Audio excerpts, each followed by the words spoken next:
শ্রীকৃষ্ণকে পূজ্য বলে মনে করাকে মর্যাদা ভাব বলা হয়, এবং সেই সঙ্গে ভক্ত যখন শ্রীকৃষ্ণকে তার রক্ষাকর্তা বলে মনে করেন, তখন শ্রীকৃষ্ণের প্রতি তার দিব্য প্রেম বর্ধিত হয়, এবং তার সেই মিশ্র ভাবকে বলা হয় শ্রদ্ধা মিশ্রিত ভক্তি।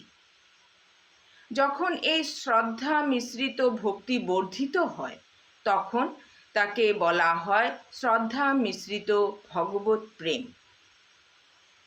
এই স্তরে আকর্ষণ এবং স্নেহ হচ্ছে দুটি প্রধান লক্ষণ। শ্রদ্ধা মিশ্রিত ভক্তিভাবাপন্ন হওয়ার ফলে প্রদ্যুম্ন কখনো তার পিতার সম্মুখে জোরে কথা বলতেন না। প্রকৃতপক্ষে তিনি প্রায় তার মুখই খুলতেন না, এবং তিনি কখনো শ্রীকৃষ্ণের প্রতি তার অশ্রুপূর্ণ নয়ন প্রদর্শন করেননি। তিনি সর্বদাই তার পিতার চরণাবিন্দের দিকে তাকিয়ে থাকতেন।